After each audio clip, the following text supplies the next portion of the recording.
As I reflect more about where I want to head in my writing career and sort of the direction I want to start taking my work, both in terms of considering smaller avenues and approaching the publishing process in a bit of a different way. And I'm coming back to something I used to think way back when I started this process.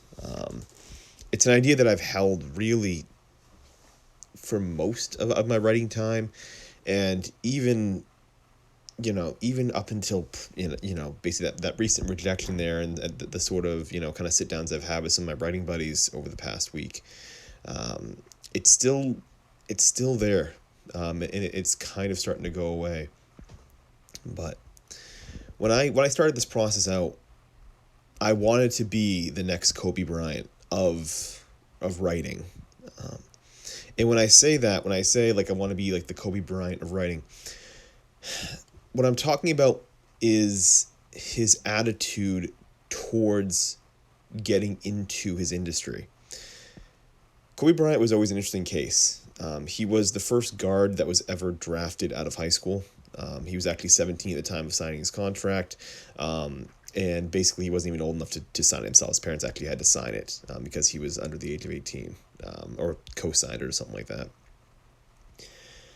But the story of Kobe Bryant and how he basically got with the Lakers has been interesting. The Lakers were not the ones who drafted him. He basically had trained that summer with them, so we had done some scrimmages basically against some of with the Lakers there that summer, and he was slated to be drafted early. And so what the Lakers had done basically is they made a deal basically with the Charlotte Hornets to basically you draft Kobe there and we'll trade you and we're gonna make a trade for you. I think it was Vonnie Divac, I think was the guy who got traded over. But Kobe Bryant going into that draft knew where he wanted to go. Right, when he went in, basically he had said, "Hey, I'm going into this. I'm not going to college. I'm not gonna go and spend 4 years in college. I have the skill now to do it. But when I do this, I'm going to a championship team. I am going to the Lakers. The Lakers have the resources for me. The Lakers, they they know how to build a winning team. They know how to win a championship. The Hornets don't, right? And so when he went into that draft, he knew already who was going to take him, in a sense. He knew basically what was going to happen, and he basically had in his mind the mentality of I am going to play for these people. It wasn't just the luck of the getting picked here. It was I'm going to go to them because they're going to be as much a resource for me as I'm going to be a resource for them. And that's how I viewed the publishing process. That's how I viewed a lot of this.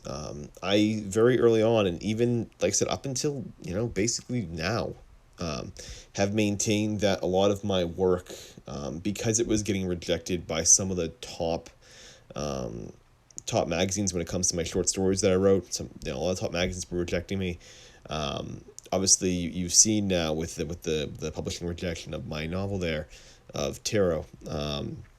I've had the mentality of if I'm not going to sign with the Lakers, right, in a sense, right, metaphorically, if I'm not going to sign with these powerhouses of the industry, okay, then I'm not going to do it. I'm just simply not going to submit at all. I'm going to say fine. I'll trunk it. I'll trunk my work and I'll keep going until that one work comes through, and that's the first one that the public's ever going to see is the one that is going to be published through a major publishing house, the big five, from a novel, or I'm going to get into a short story into this huge magazine with a lot of circulation, right? That was the mentality I had. That's sort of the approach I've always had with this process here, and it's now starting to go away. This is starting to change now with the idea, like I said yesterday, of the small wins of sort of building it up. Perhaps I don't get to be the Kobe Bryant of writing in that sense. And it had hurt to think that way. It had hurt because I believe people, when they go after something, they need to view themselves as the absolute best in the world at it. Like, you really do have to have the mentality that I am the absolute best, or I'm in contention to one day become the absolute best at something. Even if you never achieve it, at least the idea that you are in contention and you're trying to be that. And so it was difficult, I think, with the rejections there, and to sort of have this realization of, look, you're not getting in the first time. You're not getting drafted to the Lakers here. You're gonna work your way up, right? That's changed. That's been a very, very big shift, and it's something that I think, it's something that I did not want to share. It's something I wasn't really, didn't even want to share with the public, because it's part of it's an arrogant mentality. I get that. Part of it is just, it's just the naivete of it. It's part of it's very naive, and it's kind of amazing how naive it is. Well, but there are others, though, I think, that are in the process of trying to get published that I think might have that mentality. There were others, I mean, when I was going for my MFA, there were others that talked about this, that thought, all right, I'm going to wait till I get the agent. I don't care if it's the 10th book I write. I'm going to get the agent, I'm going to get the big 5 deal on my first book. I don't care but however long it takes.